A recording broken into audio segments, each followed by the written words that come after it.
Hello, welcome to Hidden Stories Healed Now. Do we have a great episode? And anybody who's in the career market or looking for a job, or if you have a job and you're trying to get a little bit of that extra cash, this is a show you want to watch. I'm going to tell you, we are going to talk about how do I get my salary that I'm worth, get my value, and understand the hidden secrets that happen behind the closed doors with HR when things really happen. It is my honor, my privilege, and I am so happy to have my Sarah, I must say, a little bit of ski wheat there, Yvonne Yancy with me today. She is an expert from a human resources perspective. She is an executive and has led many, many companies as a chief human resources officer. So I know we're gonna get some secrets today, so get those pen and paper out and let's start taking some notes. Welcome. It is so good to have you on the show today. Thank you so much for joining us. Absolutely, I'm very happy to be here. So, Yvonne, we all know, especially during this time, let's even talk about during COVID, let's talk about how the market is changing. Absolutely. We all are out there trying to think about getting that job and making that green. Yes. But when we go for a job interview, the question, the most fearful question is, what are your salary requirements? I know, it's terrible. Companies do that on purpose though. They want to try to box you in to where they think you want to be, as opposed to what they have to offer you. So your job is to respond to that question in a way that leaves things open-ended. So you absolutely never, ever, ever, ever, ever, ever want to announce your current salary. You don't know where your current salary stands against their ranges. You don't know what dollars are available. And if you had been held back in your salary before, when you announce your salary, you continue to hold. So your job is to simply say, I am looking for the salary range that works within your organization today, and then have awkward silence.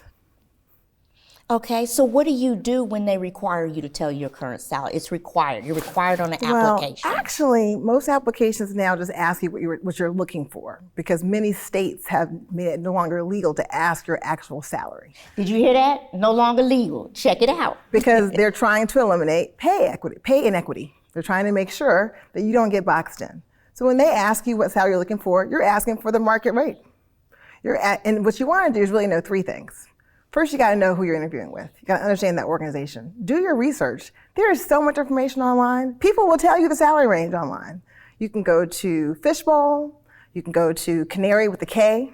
You can go to Glassdoor. You can go to Twitter. People have been home, so they've been sharing Google Docs on Twitter telling you how much they make in different industries. So there are Google Docs out there for industry and for pay information in television and journalism, and people are typing in what they make right now and discovering that the ranges are like $30,000, $50,000 apart for the same job.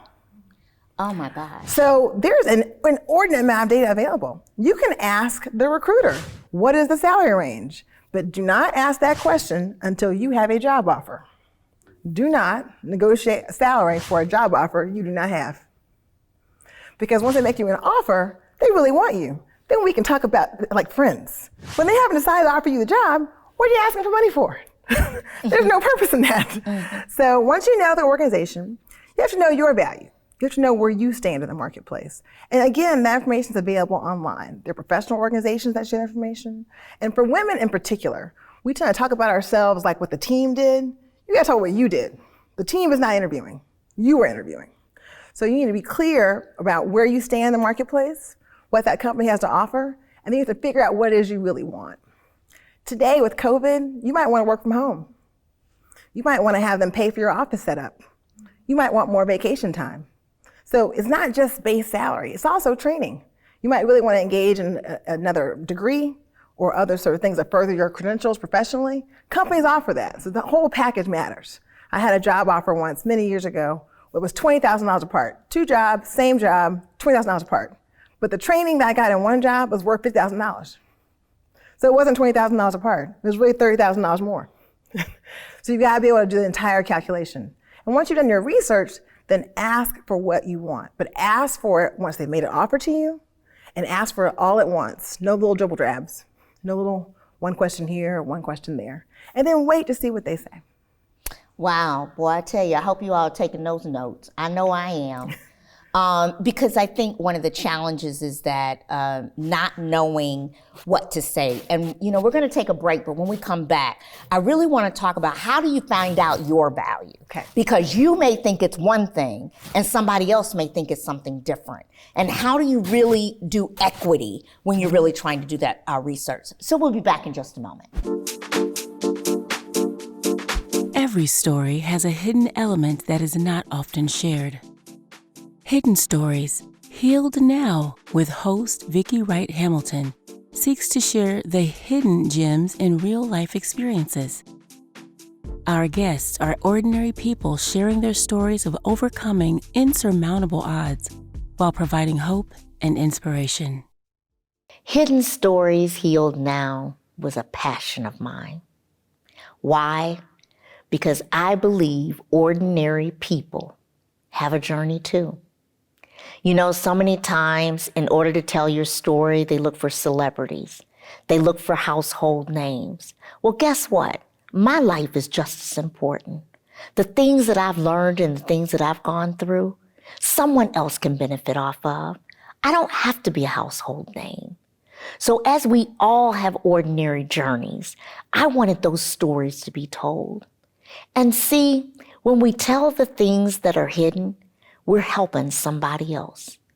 The whole reason of doing this is how many people can I help? How many lives can I change? How many people can find solutions in what they're dealing with? It's important to me that we make this world a better place to live in. And we do that by sharing experiences. We do that by talking to each other. See, I created this model a little while back, and I thought about what are all the aspects of life that we have. We talk about spirituality, health, financial, community, family, and career. And any time in our lives, one of those can go upside down, something can happen, and it impacts us. And what it does is it puts things on our side that we say, I've seen that story before. I don't want to go down that path because we haven't really dealt with what really happened. So I encourage you, in order to have a better holistic life of all areas of your life, let those stories out. Deal with the pain that's in the pit of your stomach, the secret that you've held behind, the thing that bothers you, the thing you're curious about, the thing that keeps you up at night, the thing that you just don't understand and you're looking for explanations. Let those stories out. Talk to someone. Let someone else hear where you're going, because you never know who can help you. So let's take all of those hidden stories, all of those things that we don't want to talk about, and heal them so you can heal yourself. So welcome back. So Yvonne, we were talking, as you were talking before, one of the things is you said know your value. Yep. I might think, I've been doing this job for 20 years. Mm-hmm. I'm worth, $150,000. I should be getting this, this, and this. How do you know what that value is compared to what other people are doing?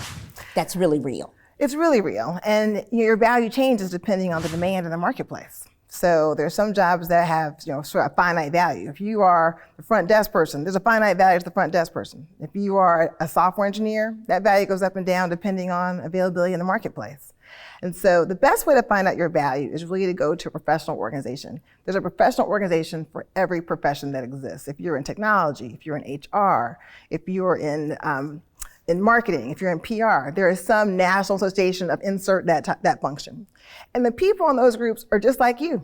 They have your skill set, they have your experience, and those people, those organizations gather data and they share it. So if you do your work beforehand, you can figure out your value, and you should always know your value. If you're happy in your job and you love who you work for, you still want to know they're paying you right. So you should always be engaged with the marketplace to find that information out. Okay, so you opened up to exactly a question I've been dying to ask. I'm in the organization. I went to an association, I learned what the value was, and I love my job, but I found out I am significantly underpaid. Yes. What do I do? What you do is you take that information, you look internally to say, gosh, what are the other opportunities available for me? Because simply being present is not enough to get a pay raise. I mean, there was a time when tenure sort of drove your pay. Tenure is not a factor. Okay? So you need to understand what other opportunities are available. Is there progression available where you are? Sometimes you're behind because you haven't really moved. You've been so happy and so content, you've stayed in the same place. The way you get pay increases is by having career progression. So people think, I have been here a long time, I am expert at this, they should pay me more. Being present is no longer a reason to pay you more. Wow. That's a really important lesson. Now, there's a trade-off to being present. It also is secure. Everyone's not really, some people are risk averse, and that's okay. But when you decide to stay in a spot, you're trading off salary growth for the security of the spot. And that might have value for you. It might work for your life. Everyone does not want to run the world. Some folks are really happy just being on the train, right? So once you establish what you really want, what's available, then you go to your manager and say, listen, I've been here for X amount of time. These are the things that I have done. Again, not what the team has done, what you have done. And women in particular often talk about the group and how the collective and how great it is to work with everyone. Everyone's not asking for a pay raise, only you are. So you gotta be clear about what you bring to the table. And then outline those things and say, I would like to have my salary reviewed. I believe I deserve a compensation change. And then be quiet. Let there be awkward silence. Don't laugh, don't chuckle, don't fill in the gap. Because the manager's got to process what's happening. And that awkward silence is good for them. They need to reflect and then see what they say. Wow. Okay, so, you talked about, about women saying we and the collective and team and things like that. But, from a soft skills perspective and a leadership, they want to know that you can work with others. Right. They want to know that you can collaborate and that you can do things, that you're not going to come in a leader and say, I did this, I. So where do you mark that delineation so you're not being perceived as I, but at the same time you're giving credit to the things that you've done? I think that's a great question. Everyone who's ever been on a team knows that all teams are not created equal. Everyone sort of plays a role on the team. Some people are just participants. Some people come in at the last moment and help you deliver. Some people lead the team. So being on a team and being collaborative is very important, but also understanding the role you played on the team is equally important. And articulating that role is what you want to do. So when you're going in and talk about your value, it's that I was a participant on this team, but without my ideas and my strategic knowledge about the organization, the team could not move forward. In that way you talk about your collaboration, but also if you had not been on the team, they would not have had those ideas. Right? So you gotta be clear about both sides of that equation. You can play team ball and talk about why you're a rock star at the same time. Oh, that's interesting because you don't want to go in as a perception as though I'm, I'll step on the ladder, I'll do anything, it's all about me, right? You want to go in and say that I can participate and make that happen. But we're going to take a break, and when we come back, we're going to finish this conversation talking about getting your value and earning the salary that you deserve. We'll be right back. Every story has a hidden element that is not often shared. Hidden Stories, Healed Now with host Vicki Wright-Hamilton seeks to share the hidden gems in real-life experiences. Our guests are ordinary people sharing their stories of overcoming insurmountable odds while providing hope and inspiration. Hidden Stories, Healed Now was a passion of mine. Why? Because I believe ordinary people have a journey too. So many times in order to tell your story, they look for celebrities. They look for household names. Well, guess what? My life is just as important. The things that I've learned and the things that I've gone through, someone else can benefit off of. I don't have to be a household name. So as we all have ordinary journeys, I wanted those stories to be told. And see, when we tell the things that are hidden, we're helping somebody else. The whole reason of doing this is how many people can I help? How many lives can I change? How many people can find solutions in what they're dealing with? It's important to me that we make this world a better place to live in. And we do that by sharing experiences. We do that by talking to each other. See, I created this model a little while back, and I thought about what are all the aspects of life that we have. We talk about spirituality, health, financial, community, family, and career. And any time in our lives, one of those can go upside down, something can happen, and it impacts us. And what it does is it puts things on our side that we say, uh-oh, I've seen that story before. I don't want to go down that path because we haven't really dealt with what really happened. So I encourage you, in order to have a better holistic life of all areas of your life, let those stories out. Deal with the pain that's in the pit of your stomach, the secret that you've held behind, the thing that bothers you, the thing you're curious about, the thing that keeps you up at night, the thing that you just don't understand and you're looking for explanations. Let those stories out. Talk to someone. Let someone else hear where you're going, because you never know who can help you. So let's take all of those hidden stories, all of those things that we don't want to talk about, and heal them so you can heal yourself. So welcome back. I hope you still have that pen and paper out. I tell you, we get some nuggets today. And I'm writing them all down in my head right now. And then after this is over with, I gotta go put them in my book, because you're giving me some things I had never even heard about. But one of the things that, Yvonne, that I think is really interesting, and you were talking about women, and I know that this happens quite a bit, is that we don't go in and negotiate all the things that we could negotiate for. It's not just about money.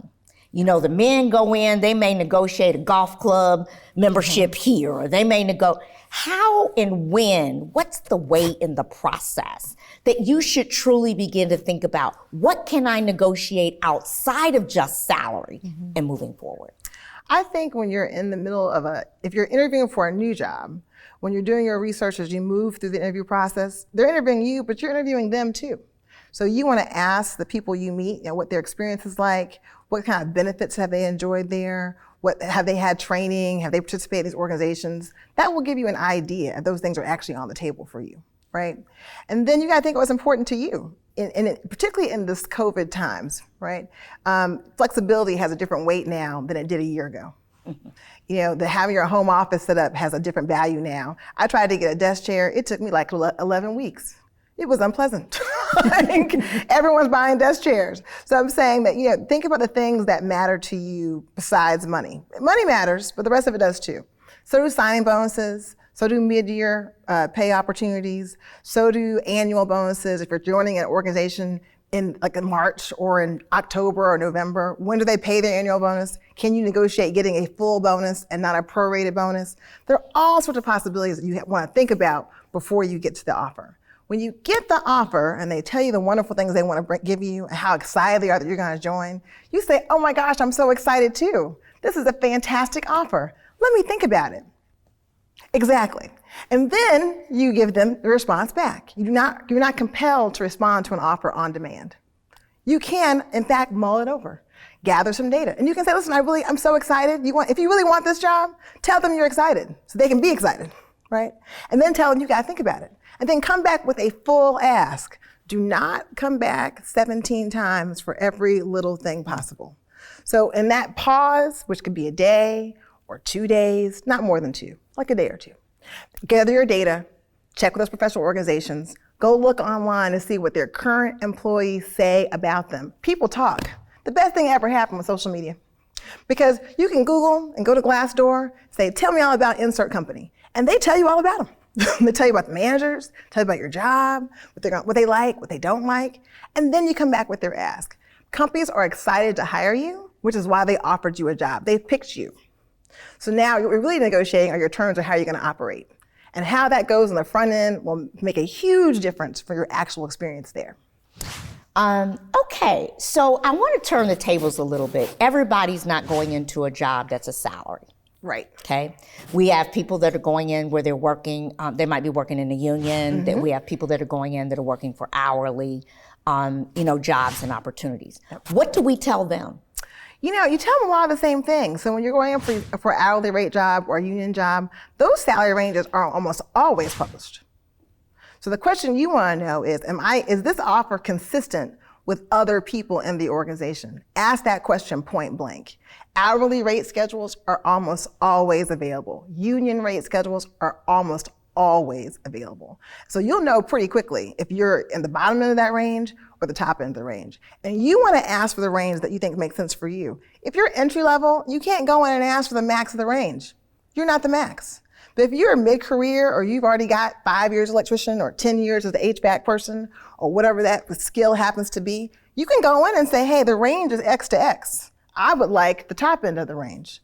And thank you for your consideration. And then awkward silence, because you feel compelled to keep talking. You should stop and let them mull over what you asked for. So you bring up a very good point. When we talk about ranges, is it better to go in at the mid-range, the upper range, between the mid and the upper range? Where is it that you should really play? Because you don't want to get it to the point where it's time for a raise and you don't get it because you're at the upper end or they pass you over. So what is the right mix? What is it that you really should be trying to establish? It depends on where you are in your career and what you want to do next. These ranges are built for a reason. There's a finite value to most jobs. So the office desk person, the assistant, the production assistant, there's a max they're going to pay for that job. So if you're coming in and you've got a lot of experience and you're a career professional in that work, then you want the top end of that range. If your goal is to make this a stepping stone, use it as a bridge job, as a ladder to go to something different, then you really want to be mid-range, because you're not trying to, the next job is going to take you to that next career progression. So it really has more to do with where you are professionally and where you are personally. We've all had times where we really weren't looking for the next job. We just want the trains to run on time and for the check to cash every 2 weeks, right? Right. Okay, that's a different negotiation than this is my pit stop. I'm going to spend 12 months with you and move on to the next thing. So you got to think about where you are too. Thank you so much, Yvonne. This has been a wonderful time. Join me in thanking my guests today. Thank you. Please stay tuned for Hidden Stories, Healed Now, coming on again next week. You don't want to miss it. And remember, every time you let go of that hidden story, you're only giving yourself freedom. See you next week.